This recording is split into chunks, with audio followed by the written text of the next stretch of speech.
Mr. President, ladies and gentlemen, the Middle East is not exactly renowned for producing good news, and few expected this year to be any different. You know, the pandemic virus is ravaging our part of the world like everywhere else. But I'm pleased to report to you that this year I can tell you about good news from the Middle East. In fact, I can report two pieces of good news. Earlier this month, at a White House ceremony hosted by President Trump, Israel signed historic agreements with the United Arab Emirates and the Kingdom of Bahrain. This was the first peace treaty between Israel and an Arab country in over a quarter of a century. And it was the first time peace agreements between Israel and two Arab countries were signed on the same day. These new agreements will bring our peoples the blessings of peace and the enormous benefits that come with more trade, more investment, more commerce, transportation, tourism, increased cooperation in so many areas. I also have no doubt that more Arab and Muslim countries will be joining the circle of peace soon, very soon. This good news about peace came about because of a clear break with the failed strategies of the past. For far too long, the Palestinians effectively wielded the veto on peace between Israel and the broader Arab world. For decades, all progress was halted and was held hostage to completely unrealistic Palestinian demands, such as the demand that Israel withdraw to the indefensible lines of 1967 and place its security in the hands of others, or the demand that Israel expel tens of thousands of Jews from their homes, effectively committing ethnic cleansing, or the demand that Israel absorb millions of Palestinians who are descendants of refugees from a war that was launched by the Palestinians against Israel more than half a century ago. Of course, these demands, along with many others, are complete non-starters for any responsible Israeli government. Yet for years, many in the international community have tried to appease these absurd Palestinian demands. And as a result, they've wasted time to try to advance an illusion that won't happen, instead of working for a realistic solution that could happen. Thankfully, President Trump chose a different path to peace, a path anchored in reality. He recognized Jerusalem as Israel's capital. He recognized Israel's sovereignty over the Golan Heights, and he put forward a realistic peace plan that recognizes Israel's right, addresses Israel's security needs, and provides the Palestinians with a dignified, realistic path forward if they make peace with Israel. The critics argued that each of these steps by President Trump would kill the chances for peace. Well, they were wrong, dead wrong. Those steps advance peace. Now 2 Arab states have decided to make peace with Israel, and more will follow. The expanding circle of peace will not make an agreement between Israel and the Palestinians less likely. It will make peace between Israelis and Palestinians more likely. Palestinian leaders will increasingly realize that they no longer have a veto over peace and progress in our region. And hopefully, those leaders will ultimately decide to make peace with a Jewish state. And when that happens, Israel will be ready. I will be ready. And I'd be willing to negotiate on the basis of the Trump plan to end our conflict with the Palestinians once and for all. Ladies and gentlemen, Israel and states across the Arab world not only stand together in advancing peace, we stand together in confronting the greatest enemy of peace in the Middle East, Iran. Iran wantonly and repeatedly attacks its neighbors, and its terror proxies are directly involved in violence throughout the Middle East, including in Iraq, Syria, Yemen, Gaza, and of course, Lebanon. We all saw the terrible explosion at Beirut port last month. The explosion happened here. This is the Beirut port. 200 people died, thousands of people were injured, and 250,000 people were made homeless. Now, here's where the next explosion could take place, right here. This is the Beirut neighborhood of Janah.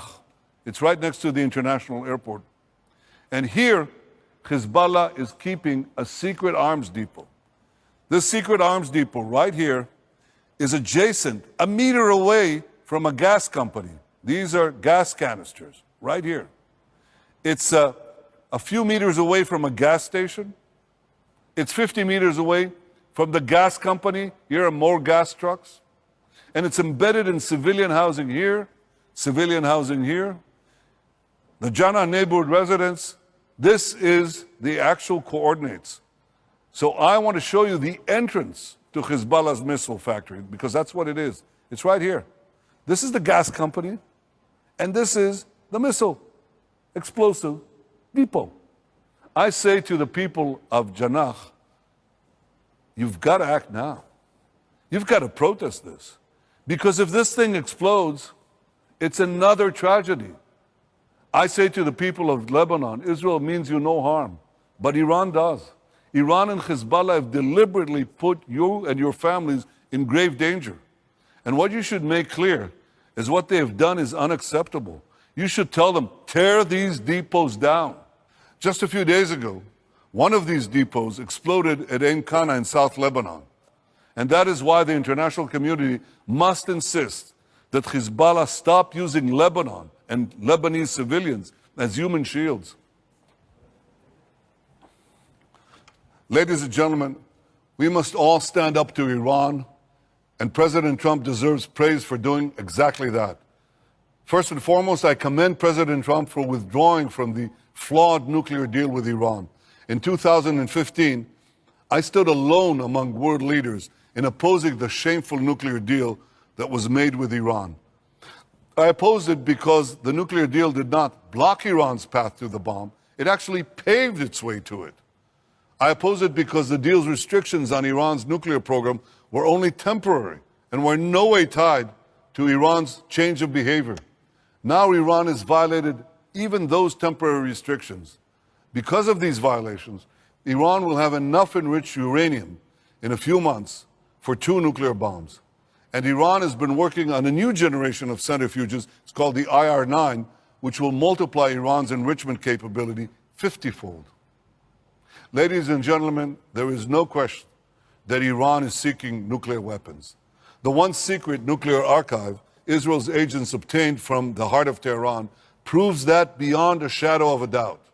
In the run-up to the nuclear deal, Israel was told, especially by our European friends, that any Iranian violation would be met with a quick and severe response.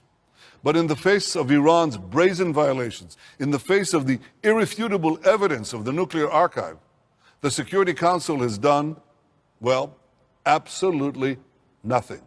And wedded to the failed nuclear deal, the Security Council also still refuses to see what was obvious to anyone who understands anything about the Middle East. Rather than curb Iran's aggression, the nuclear deal fed and funded it. 5 years ago, in removing the sanctions on Iran, the leading powers of the world opened the door of a tiger's cage. And then they simply hope for the best. But instead, exactly as I warned 5 years ago, we who live in the Middle East are suffering the consequences of that irresponsible deal. A richer and emboldened Iran used the billions that flowed into its coffers to fuel its campaign of carnage and conquest across the region. Well, thankfully, President Trump recognized the disastrous nuclear deal for what it was, and he acted. He restored U.S. sanctions, forced countries to choose between doing business with America or doing business with Iran, and took out the world's most dangerous terrorist, Qasem Soleimani. And last month, when the Security Council refused to extend an arms embargo on Iran, the United States snapped back the sanctions. While the Security Council is divided, we in the region are united. Both Arabs and Israelis are together urging tough action on Iran. And when Arabs and Israelis agree, others should pay attention. Israel calls upon all members of the Security Council, stand with the United States against Iran's aggression, stand with it in insisting that Iran end its nuclear weapons program once and for all.